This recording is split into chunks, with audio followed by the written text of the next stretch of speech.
Alright guys, a new old map has come back here to the ranked ladder and its name is Serengeti. Basically on this map, which is very similar to Arabia, the main difference is the gold disposition and also the food sources here. You basically start with the same amount of sheep, so that's okay. You actually have a big hunting animal here, an elephant, a rhino, so basically you are always going to have one of these, and this is one of the main differences from Arabia. You do have one of these, not two. So beware of your builds because you are not going to be able to do that. But different from Arabia, where you have deer versions, extra deer, chickens, on this map you actually have two packs of hunts that you can use. One with 5 zebras and the other one with 3 ostriches. So basically you have access to 8 animals that you can actually lure. So as soon as you find and as soon as you spot one of these groups, start luring. So luring is probably the biggest key here to succeed on this map, because the most you can lure, the more you are actually going to benefit here from this hunt. Of course, you can go for some different strategies like luring while milling the other pack, and this can actually work pretty well. Right here you can see Lewis already luring Reveille. You can also see Andy luring Reveille.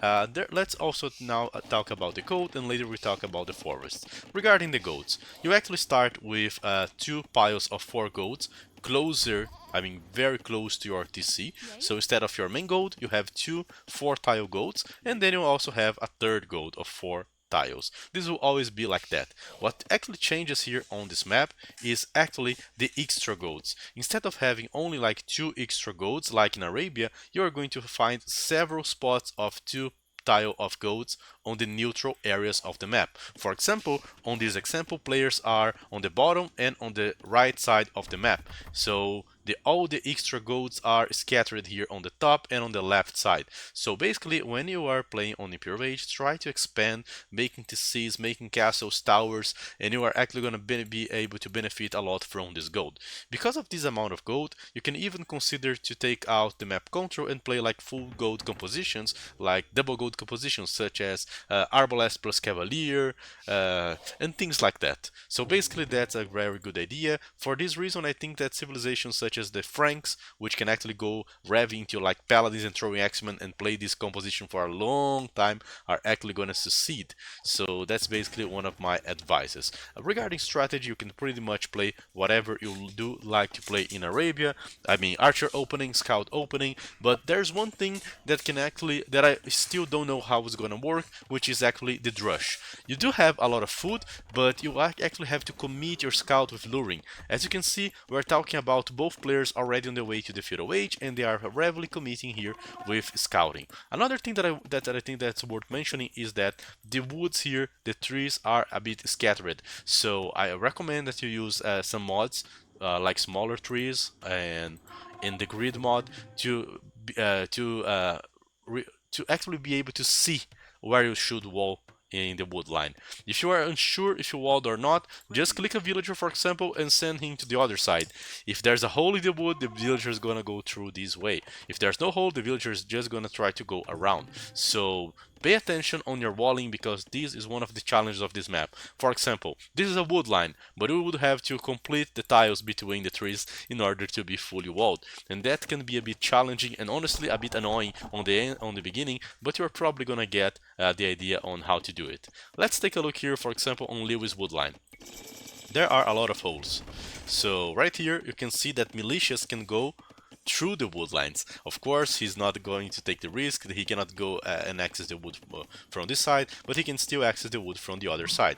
And of course, because of this, even quick walling becomes a bit harder, because you have to pay attention in a lot more details. Another thing that I haven't mentioned is that there are a lot of small pounds here scattered around the map. And for this very reason, guys, I think that you can actually, if you have like a safe pound, like this one from Lewis, you can actually consider going for a back dock and adding some fishing ships to do the fish boom like the Rage Forest players does. So for example, right here, Lewis has lost several villagers to the men-at-arms, which is not good, but if he hadn't lost any units to the men-at-arms, this means that he would actually be like 4 economical units ahead of freaking Andy. Of course, Andy cannot do the same because he doesn't have like a safe pound. So if you are closer to the corner and you spot like a safe one, you can actually do. If you have an exposed one, your enemy might just target it and kill your fish traps and fishing ships using ranged units or even melee units in some situations, so I do not recommend. As you can see, walling can be quite tricky. Lewis, for example, has just missed some tiles and is now losing several villagers because he was totally not expecting to be attacked by those. So that's a very annoying stuff. Pay attention with your walls, and this is probably the biggest threat here. So it's an Arabia where you have to lure a lot, it's an Arabia where you have to pay a lot of more attention to the wall, but as you can see, both players are fully walled. You have to pay attention on the wood, but it's not like this map is impossible to wall. So just like a regular map, and that's basically it. So regular Arabia strategies can work. Let me show you that not only regular Arabia strategies can work, but you can also try to play with fast castle approaches, because as you can see, the map is not so difficult from walling. So for example, on this game, you do have like freaking End against Lewis once again, and they are playing random Sith, and they are just randoming here in Bengali versus Inca situation. On this game, you can see that freaking Andy has back gold, back stone, back berries, even a safe pound. If he does complete this wall, he could even consider using this pound to make like a small fish boom. So there are many situations where you can use. If you're not comfortable with the fish boom, don't worry, my friend. Just play like a regular Arabia. It's not like your enemy is gonna be able to make like a full 4 dock boom on this pound. You can actually fit, I think that at a maximum of like 15 to 16 fishing ships on this small area. At least that's my that's how I measure this. Right here you can see that Andy, with a few houses and walls, is being able to defend himself. Wall, wall, wall, buildings, and right now he can go to, through the castle age. So yeah, quite simple to wall. You just need to pay a lot of attention here on the possible holes on the wood line, and keep reinforcing your walls, and then you will actually manage to reach the castle age. As you can see, some players like Lewis are always gonna try to go for the fish boom, but this is not exactly like a safe pound, and this is not exactly the best dock. It's not like he's gonna be able to fit a lot of views on that. Meanwhile, Andy is just booming, developing, and doing this.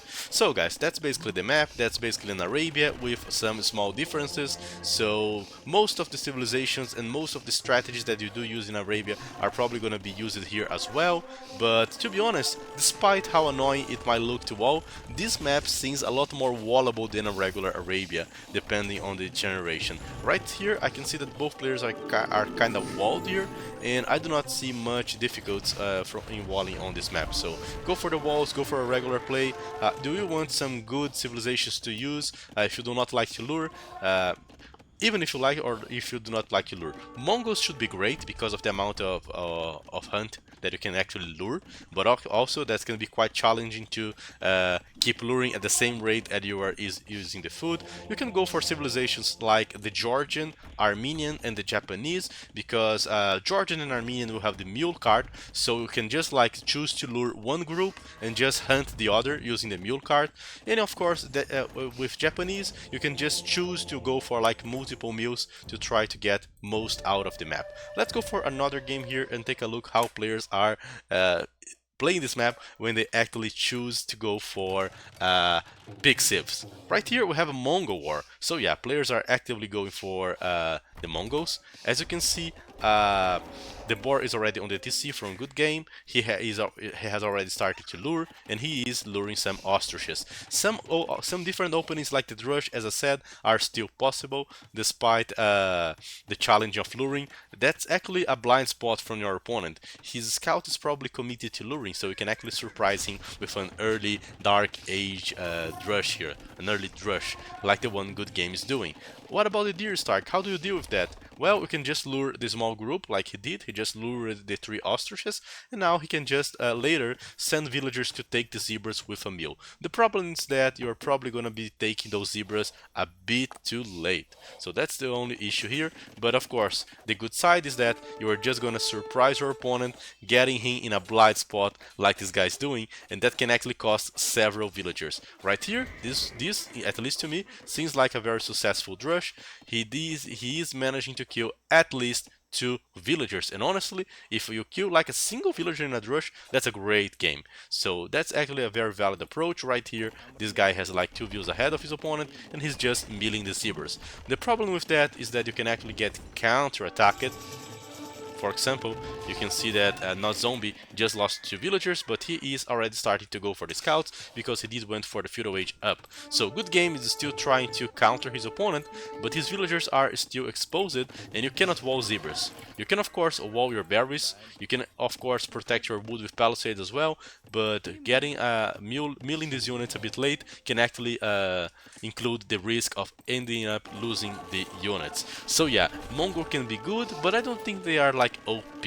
I think that strategies like even the fast castle step lancer are still an option because of this civilization and because you can how you can play this. Uh,